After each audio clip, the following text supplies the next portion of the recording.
दोस्तों, एक प्लेन था जो उड़ना चाहता था सपनों के साथ, पर मंजिल तक कभी पहुंच नहीं पाया। 12 जून शाम के 4:38 में अहमदाबाद से लंदन जाने वाली एयर इंडिया फ्लाइट AI-171 ने उड़ान भरी, लेकिन सिर्फ 34 सेकंड बाद वो जमीन से टकरा गई। 242 लोग थे उस फ्लाइट में और सिर्फ एक की जान बची। कहानियां जो अब सिर्फ यादें बनकर रह गई हैं। डॉक्टर कोमी व्यास एक मशहूर डॉक्टर थी उदयपुर से। अपने हस्बैंड प्रतीक जोशी और 3 छोटे बच्चों के साथ लंदन जा रही थी, एक नई जिंदगी शुरू करने, एक नए सपने के साथ। बस 2 दिन पहले कोमी ने अपनी जॉब से रिजाइन की थी। घर बंद हो चुका था, टिकट्स रेडी थी और उन्होंने एक लास्ट फैमिली सेल्फी भी डाली थी जो अब सोशल मीडिया पर वायरल है। 22 साल का इरफान समीर शेख, पुणे का रहने वाला, केबिन क्रू बनने का सपना था जो सच हुआ था। पहला इंटरनेशनल फ्लाइट था उनका। माँ को बोला था लंदन से चॉकलेट लाऊंगा।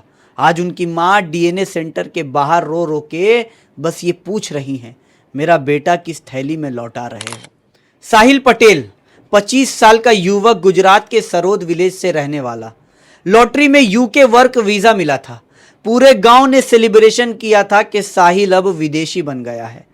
उनके पिता ने बस इतना बोला था, उसने तो कह दिया था, यानी उनके बेटे ने, साहिल ने तो कह दिया था, पापा मैं लंदन में नया घर लूंगा, पर अब घर लाने के बजाय हम उसका लाश लेकर आ रहे हैं। विजय रूपानी, गुजरात के फॉर्मर सीएम, इस फ्लाइट में अपनी बेटी से मिलने लंदन जा रहे थे। एक नेता नहीं, एक पिता का सफर था। गुजरात की राजनीति में जिन्होंने डेकेड्स बिताए, उनका अंतिम सफर इस हवाई दुर्घटना में हुआ। एक प्लेन क्रैश जो 269 परिवारों का सपना तोड़ गया। टोटल ऑन बोर्ड थे 242 लोग, जिनमें 169 इंडियंस थे, 53 British, 7 Portuguese, 1 Canadian, 12 cabin crew, बाकी पैसेंजर जिसमें बच्चे, स्टूडेंट्स, डॉक्टर, बिजनेसमैन सब थे। वहीं ग्राउंड पे भी मौत देखी गई।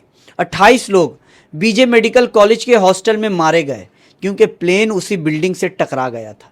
50 से ज्यादा लोग गंभीर रूप से घायल हुए, जिनमें कुछ क्रिटिकल कंडीशन में हैं। इस पूरी घटना में सिर्फ एक शख्स की किस्मत ने साथ दिया, नाम है विश्वास कुमार रमेश। फ्लाइट के सीट नंबर 11A पे बैठे थे, इंडियन ओरिजिन, ब्रिटिश नेशनल। जब पूरा प्लेन जल रहा था, उन्होंने एक इमरजेंसी विंडो से कूद के अपनी जान बचाई। हॉस्पिटल से उनका पहला बयान आया है कि मुझे लग रहा था कि मैं मर गया हूं, पर फिर एक आवाज आई, भाग, और मैं भाग गया। एक अकेले इंसान के जिंदा बचने पर भी गिल्ट की कहानी छुपी हुई है। जी हां, इन्वेस्टिगेशन चालू है, पर जवाब अभी तक नहीं मिले हैं। ब्लैक बॉक्स मिल चुका है, उसका एनालिसिस हो रहा है। एविएशन एक्सपर्ट का कहना है कि दोनों इंजन फेलियर दिख रहे थे। डीजीसीए ने एयर इंडिया के मेंटेनेंस और बोइंग के रिकॉर्ड्स की जांच करनी शुरू कर दी है। अहमदाबाद सिविल हॉस्पिटल में डीएनए सैंपल्स कलेक्ट हो रहे हैं। 100 से ज्यादा परिवार लाइन में खड़े हैं। हर किसी के हाथ में एक फोटो है और दिल में एक सवाल कि मेरा अपना कहां है। यह सिर्फ एक एविएशन डिजास्टर नहीं, एक राष्ट्रीय पीड़ा है। यूके और पुर्तगाल के हाई कमीशन भी इन्वॉल्व हो चुके हैं। ग्लोबल कोऑर्डिनेशन हो रहा है आइडेंटिफिकेशन के लिए। वहीं एक प्लेन उड़ान भरता है तो उसके साथ सिर्फ लोग नहीं, उनके सपने भी चढ़ते हैं। इस बार वो सपने प्लेन के साथ झुलसते हुए जमीन पे गिर गए। एक डॉक्टर, एक स्टूडेंट, एक माँ, एक केबिन क्रू, एक लीडर और कई ऐसी कहानियां, सब कुछ छिन गया।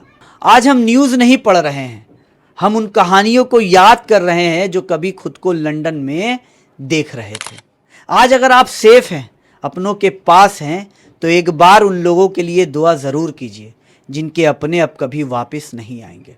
यही था अहमदाबाद क्रैश की एक छोटी सी कहानी, उन सपनों की जो कभी लैंड नहीं कर पाए। इस वीडियो को आप कैसे देखते हैं, कमेंट करके ज़रूर बताएं। खबरीलाल को यूट्यूब पे सब्सक्राइब, फेसबुक पे फॉलो करें। जय हिंद, जय भारत।